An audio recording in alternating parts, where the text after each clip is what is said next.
الحمد لله الحمد لله نحمده ونستعينه ونستغفره ونؤمن به ونتوكل عليه ونعوذ بالله من شرور انفسنا ومن سيئات اعمالنا من يهده الله فلا مضل له ومن يضلل فلا هادي له ونشهد ان لا اله الا الله وحده لا شريك له ونشهد ان سيدنا ومولانا محمدا عبده ورسوله أما بعد فأعوذ بالله من الشيطان الرجيم بسم الله الرحمن الرحيم لقد كان لكم في رسول الله أسوة حسنة آمنت بالله صدق الله العظيم وصدق رسوله النبي الكريم إن الله وملائكته يصلون على النبي يا أيها الذين آمنوا صلوا عليه وسلموا تسليما الصلاة والسلام عليك يا سيدي يا رسول الله الصلاة والسلام عليك يا سيدي يا نبي الله وعلى آلك وأصحابك يا سيدي يا رحمة للعالمين بلغ العلا بكماله كشف الدجى بجماله حسن الجميع بصالحه صلوا عليه وآله. معزز حاضرین ناظرین، میں نے آپ حضرات کے سامنے قرآن کریم فرقان حمید میں سے آیت مبارکہ کا ایک حصہ تلاوت کیا ہے۔ اللہ رب العزت نے ارشاد فرمایا لقد کان لکم فی رسول اللہ اسوۃ حسنہ، کہ رسول اللہ صلی اللہ علیہ وسلم کا اسوہ حسنہ تمہارے لیے بہترین نمونہ ہے۔ رسول کریم صلی اللہ علیہ وسلم کی زندگی تمہارے لیے بہترین نمونہ ہے۔ جس طرح امام الانبیاء صلی اللہ علیہ وسلم نے زندگی گزاری ہے، جب انسان آپ کی سنت پہ عمل کرتے ہوئے اپنی زندگیوں کو امام الانبیاء صلی اللہ علیہ وسلم کی زندگی کی طرح بسر کرے گا تو اللہ رب العزت ارشاد فرماتا ہے رضی اللہ عنہ ورضوا عنہ،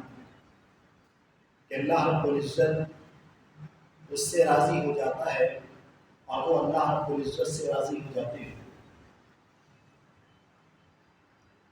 انسانی زندگی کا ایک شیبہ ہے کہ وہ کسی نہ کسی کی کاپی کرتا ہے، ہر کام میں، ہر مسئلہ میں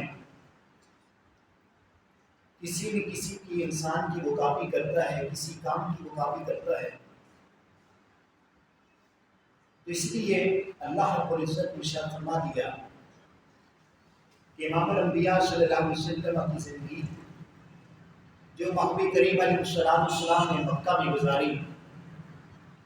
جو امام الانبیاء صلی اللہ علیہ وسلم نے مدینہ المنورہ کے اندر بسر کی، تمہارے لیے بہترین نمونہ ہے۔ اگر دنیا اور آخرت میں کامیابی چاہتے ہو تو کسی اور کی کاپی نہ کرو، کسی اور کی زندگی کو نہ اپناؤ، بلکہ اللہ کے محبوب کی زندگی کو اپنا لو، تم دنیا میں بھی کامیاب ہو جاؤ گے، آخرت کے اندر بھی کامیاب ہو جاؤ گے۔ اور اللہ رب العزت ہر انسان کو آزمائش میں ڈالتا ہے، کسی کو رزق کی تنگی دے کر، کسی کو مال کم دے کر، کسی کو اولاد سے محروم رکھ کر، اور کسی کو اللہ رب العزت آزماتا ہے۔ اور یقینی بات ہے کہ اللہ رب العزت نے جتنے بھی انبیاء کرام دنیا میں بھیجے ان پر بھی آزمائش بھیجی۔ انسان کا جتنا مرتبہ بلند ہوتا ہے اللہ رب العزت کے ہاں، اللہ کے نزدیک جتنا وہ بلند اس کا مرتبہ ہوتا ہے، اللہ رب العزت اس مرتبے اور اس مقام کی طرح اللہ رب العزت اس پر آزمائش بھیجتا ہے۔ تو اللہ کے محبوب امام الانبیاء صلی اللہ علیہ وسلم تمام نبیوں میں افضل آئے۔ اللہ رب العزت قرآن کریم کے اندر فرماتا ہے تِلْكَ الرُّسُلُ فَضَّلْنَا بَعْضَهُمْ عَلَىٰ بَعْضٍ، کہ میں نے رسولوں میں بھی میں نے درجات بنائے، بعض کو بعض پر فضیلت عطا کی۔ تو ہمارے آقا امام الانبیاء صلی اللہ علیہ وسلم تمام نبیوں کے سردار، اور اللہ رب العزت نے جتنا مرتبہ اور مقام ہمارے محبوب کو دیا ہے اتنا مرتبہ اور مقام کسی رسول اور نبی کو نہیں دیا ہے۔ لیکن امام الانبیاء صلی اللہ علیہ وسلم پر بھی اللہ رب العزت نے آزمائش بھیجی۔ ابھی محبوب کریم علیہ السلام نے پہلا اعلان فرمایا تھا کہ لوگوں مجھے مانو میں اللہ رب العزت کا رسول ہوں، کیونکہ اللہ رب العزت کو ماننے والے موجود ہیں۔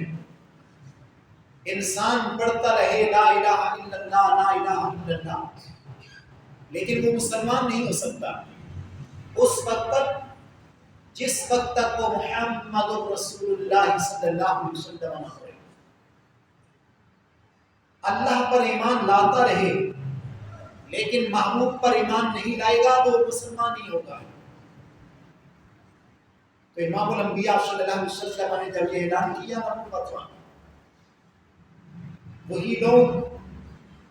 جو آپ کو صادق و امین کہا کرتے تھے، وہی لوگ جو آپ کی تعریفیں کیا کرتے تھے، جب امام الانبیاء نے اعلان فرمایا آپ کے دشمن بن گئے۔ آپ کو معلوم ہے کہ طرح طرح کی امام الانبیاء صلی اللہ علیہ وسلم پر زیادتیاں ضرور کی گئی، لیکن میرے محبوب کریم علیہ السلام نے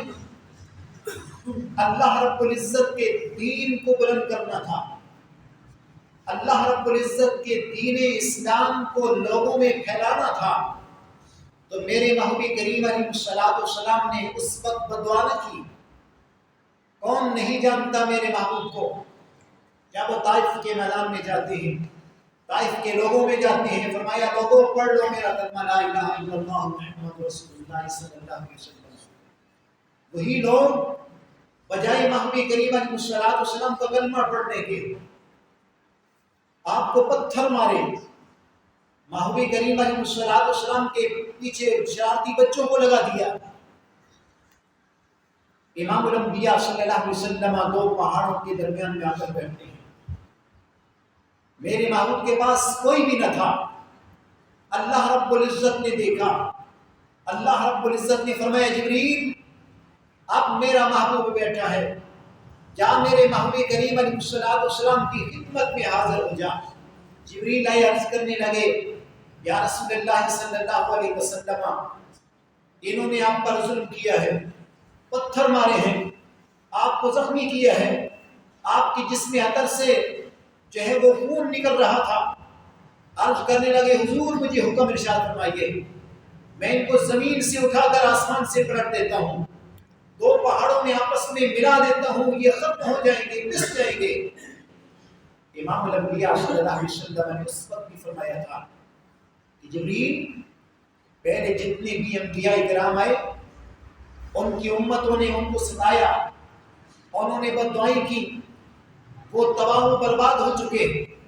کئی پتھر بن گئے، کئی تباہ و برباد ہو چکے، کئی زمین میں دھنس گئے۔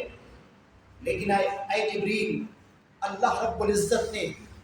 مجھے وہ شان عنایت کی ہے، فرمایا وما ارسلناک الا رحمۃ للعالمین، فرمایا جبریل مجھے اللہ رب العزت نے رحمت للعالمین بنا کر بھیجا ہے۔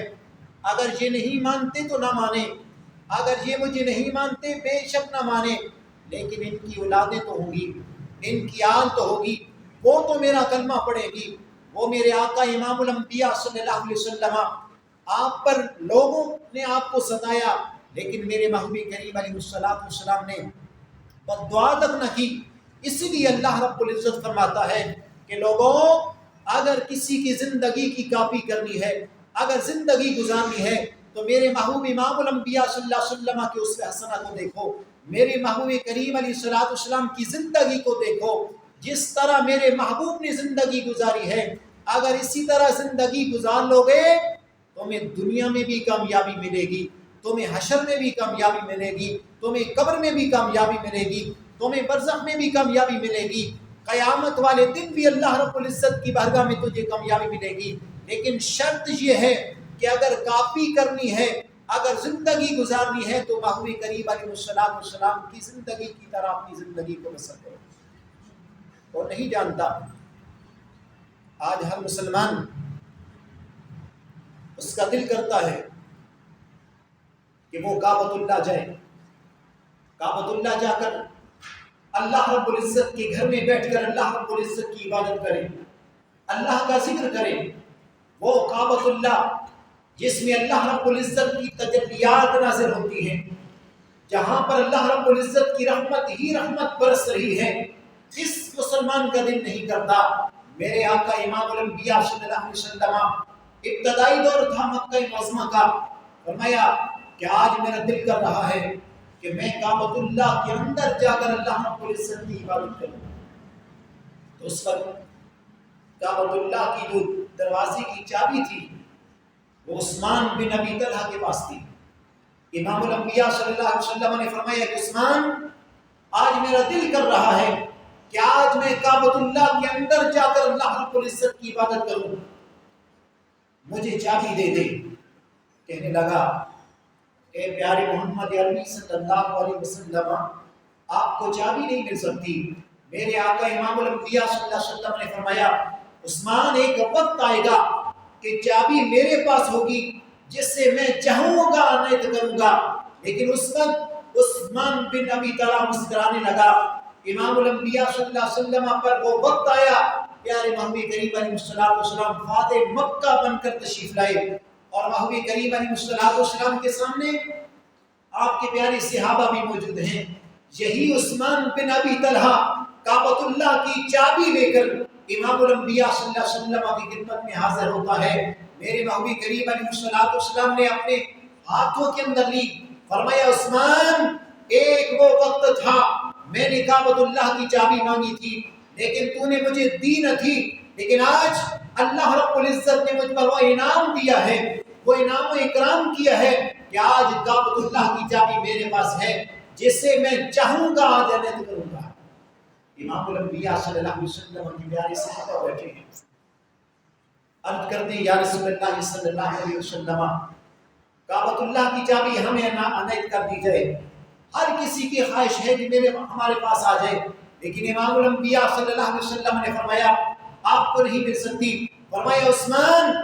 میرے قریب آ۔ عثمان بن ابی طلحہ قریب آئے، فرمایا کہ اے عثمان، پہلے میں نے کعبۃ اللہ کی چابی تجھ سے مانگی تھی لیکن تو نے مجھے دی نہ تھی، لیکن آج تجھے اللہ رب العزت کا رسول عطا کرتا ہے اور یہ کعبۃ اللہ کی چابی قیامت تک تیری نسل میں رہے۔ امام الانبیاء صلی اللہ علیہ وسلم کا یہ اس کا احسان تھا۔ امام الانبیاء کے زندگی کا یہ پہلو تھا کہ اگر کوئی بات نہ مانتا تو امام الانبیاء صلی اللہ علیہ وسلم اسے بھی ادا کر دیا کرتے تھے۔ امام الانبیاء صلی اللہ علیہ وسلم نے عثمان بن ابی طلحہ کو کعبۃ اللہ کی چابی دی، اور آج بھی کعبۃ اللہ کے تالے کے دروازے کے تالے کی جو چابی ہے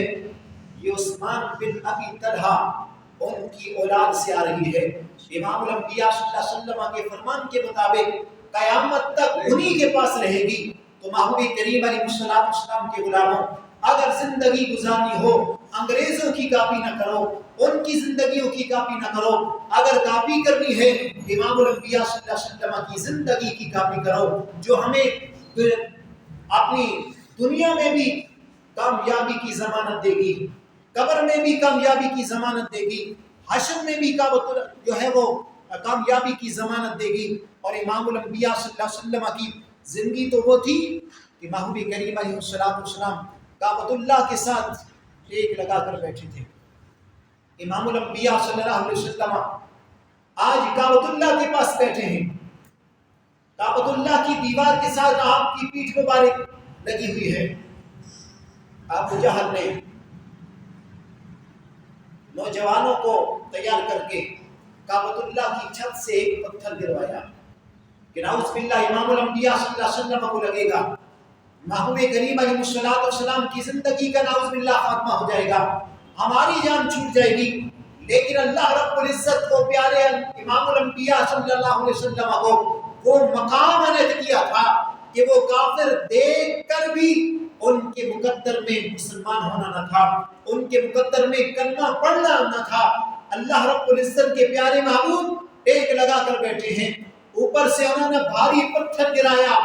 امام الانبیاء صلی اللہ علیہ وسلم کے قریب ابھی تک نہ آیا، کعبۃ اللہ کی دیوار سے ایک پتھر نکلا، جس پتھر نے اس پتھر کو اٹھا لیا۔ امام الانبیاء صلی اللہ علیہ وسلم نے دیکھا،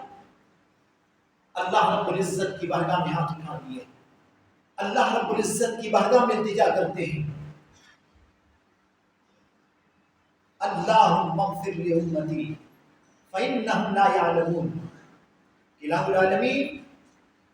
میری امت کو بخش دے، ان کو ہدایت دے دے، یہ نہیں جانتے کہ میں کون ہوں۔ اللہم اہد قومی فانہم لا یعلمون، کہ مولا میری اس قوم کو ہدایت عنایت فرما، یہ نہیں جانتے کہ میں کون ہوں۔ وہ میرے آقا جن کے جانی دشمن تھے، لیکن امام الانبیاء صلی اللہ علیہ وسلم نے ان کے لیے بھی بد دعا نہ فرمائی، بلکہ جب بھی اللہ رب العزت کے پیارے محبوب نے ہاتھ اٹھائے، اللہ رب العزت کی بارگاہ میں دعا کی، اللہم اہد قومی فانہم لا یعلمون، رب حب لی امتی، رب حب لی امتی۔ لیکن اے انسان،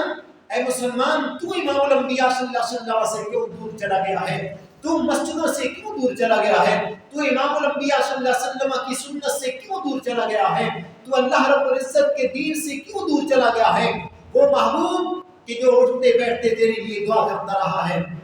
وہ میرا محبوب جو مکہ کی گلیوں میں چل رہا تھا، تیرے لیے دعا کر رہا تھا، تیرے لیے بخشش کی دعا کر رہا تھا، وہ میرا محبوب کہ جو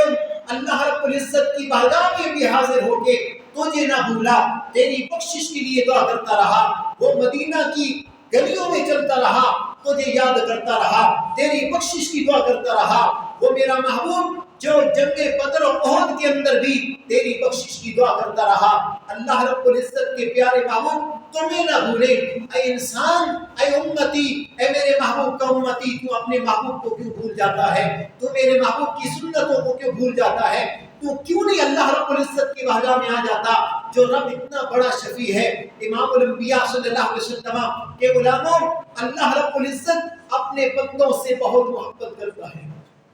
لیکن تو اللہ رب العزت کی بارگاہ میں آ کر تو دیکھ۔ علماء فرماتے ہیں کہ بچے کو بہلانا بڑا مشکل ہے، لیکن اللہ رب العزت کو راضی کرنا بچے کو بہلانے سے بھی زیادہ آسان ہے، کیونکہ اللہ رب العزت فرماتا ہے ان اللہ یحب التوابین ویحب المتطہرین، کہ اللہ رب العزت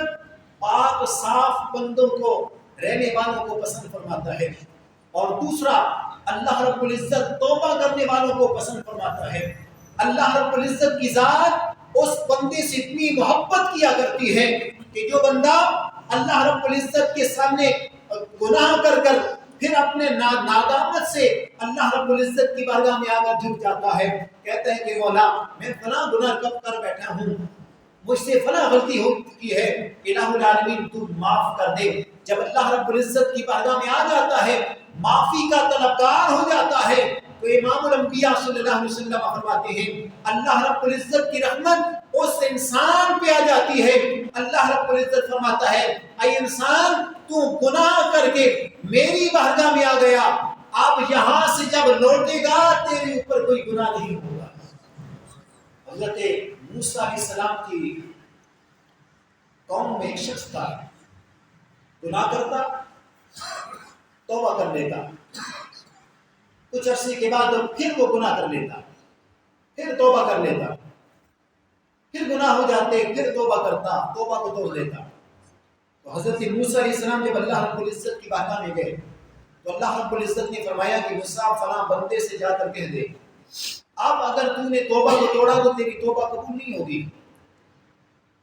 حضرت موسیٰ علیہ السلام نے آ کر اس بندے کو بتایا کہ اب اگر تو نے توبہ کو توڑا تیری توبہ قبول نہیں ہوگی۔ یہ اللہ رب العزت کا پیغام ہے۔ وہ اپنی توبہ پہ قائم رہا، کچھ عرصے کے بعد پھر توبہ ٹوٹ گئی، گناہ کر بیٹھا، وہ ایک ویران جگہ پہ چلا گیا۔ اللہ رب العزت کی بارگاہ میں توبہ استغفار کر کے کہتا ہے کہ الہ العالمین اب میں نے توبہ کو توڑ دیا ہے، مجھ سے وہ گناہ ہو چکا ہے، الہ العالمین اگر میری توبہ تو نے قبول نہیں کرنی، سارے لوگوں کی گناہ میرے پڑنے میں ڈال دے اور مجھے اس دنیا میں ایک عذاب دے دے۔ اب اللہ رب العزت کی بارگاہ میں توبہ بھی کر رہا ہے، اللہ رب العزت کی بارگاہ میں پکار بھی رہا ہے۔ تو اللہ رب العزت نے جب اپنے بندے کو دیکھا تو فرمایا کہ موسیٰ جا اس میرے بندے سے کہہ دے اگر تو 1000 مرتبہ بھی دن میں گناہ کرتا رہے، توبہ کرتا رہے، پھر گناہ کرتا رہے، اگر پھر بھی میری بارگاہ میں توبہ کرے گا تو میں تیری توبہ کو قبول کر لوں گا۔ امام الانبیاء صلی اللہ علیہ وسلم کی مسجد نبی شریف ہے، آپ کے دروازے پہ ایک شخص آیا اور آ کر زاروں قطار رونا شروع کر دیا۔ امام الانبیاء صلی اللہ علیہ وسلم نے فرمایا کہ میرے غلام جاؤ، کون سا بندہ ہے یہ جو زاروں قطار رو رہا ہے؟ صحابہ نے دیکھا کہ ایک شخص کھڑا ہے اور وہ روتا جا رہا ہے۔ صحابہ نے فرمایا کہ رونے والے شخص اندر آ جا، کہنے لگا کہ میں اندر نہیں آ سکتا۔ امام الانبیاء صلی اللہ علیہ وسلم کو بلائے گئے، مفہوم پیش کر رہا ہوں۔ تو امام الانبیاء صلی اللہ علیہ وسلم گئے، فرمایا کیوں رو رہا ہے؟ کہنے لگا حضور مجھ سے بہت بڑا گناہ ہو چکا ہے۔ تو امام الانبیاء صلی اللہ علیہ وسلم نے فرمایا کہ زمین و آسمان سے بھی بڑا؟ کہنے لگا حضور اس سے بھی بڑا ہو چکا ہے، اس میں جتنی چیزیں ہیں اس سے بھی بڑا، حضور اس سے بھی بڑا ہو چکا ہے۔ تو اللہ رب العزت کے پیارے محبوب نے فرمایا کہ رب کی رحمت سے بھی بڑا، خاموش ہو گیا۔ میرے محبوب نے فرمایا بتا تو نے گناہ کیا کیا؟ عرض کرنے لگا حضور مجھ سے بہت بڑا گناہ ہو چکا ہے۔ وہ گناہ یہ ہے کہ میں اپنے شہر کی ایک لڑکی کو پسند کیا کرتا تھا، اس سے مجھے محبت ہو گئی، میں پیار کیا کرتا تھا، اب اس کی شادی نہ ہوئی، وہ دنیا سے انتقال کر گئی، میں وہاں پہ اس کے جنازے میں چلا گیا، اس کی قبر بن گئی، میں اس کی قبر پہ چلا گیا، وہ سارے لوٹ کر واپس آ گئے۔ جب رات ہوئی میں اپنے گھر سے اس قبرستان میں چلا گیا، اس کی قبر پہ چلا گیا،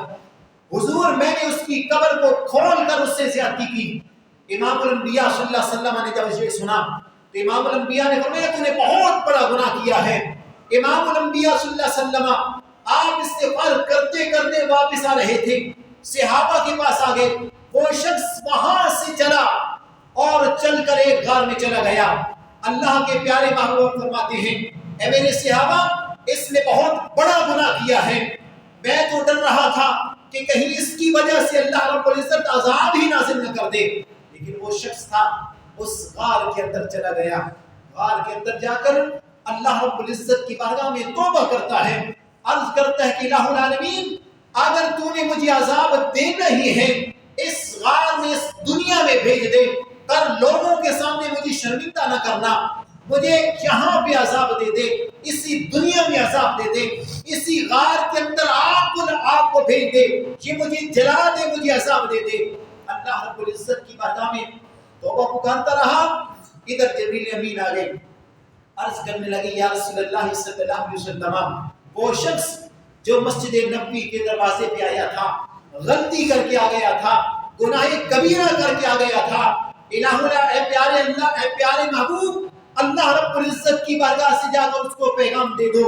کہ انسان تو غلطی کر کے اللہ رب العزت کی بارگاہ میں توبہ کرتا رہا ہے، سچے دل سے توبہ کی، اللہ رب العزت نے تیری توبہ کو قبول کر کے تجھے بخش دیا ہے۔ تو انسان جتنا بھی گناہگار ہو، جتنے بھی اس سے گناہ ہو جائیں، لیکن شرط یہ ہے کہ وہ اللہ رب العزت کی بارگاہ میں آ جائے، اللہ رب العزت کی بارگاہ میں آ کر توبہ کرے۔ تو ان اللہ یحب التوابین و یحب المتطہرین، کہ بے شک اللہ رب العزت کو توبہ کو قبول کرنے والا ہے، اور جو توبہ کرنے والے ہیں ان کو یحب التوابین اللہ پسند فرماتا ہے، اللہ ان سے محبت کرتا ہے۔ وہ لوگ جو صفائی پسند ہیں، جو صاف ستھرا رہنے والے ہیں، اللہ رب العزت ان کو بھی پسند فرماتا ہے۔ میرے ذہن میں ایک حدیث آ گئی کہ امام الانبیاء صلی اللہ علیہ وسلم کی بارگاہ میں ایک شخص آیا اور اس کے کپڑے میلے تھے۔ امام الانبیاء صلی اللہ علیہ وسلم نے فرمایا کہ اللہ کے بندے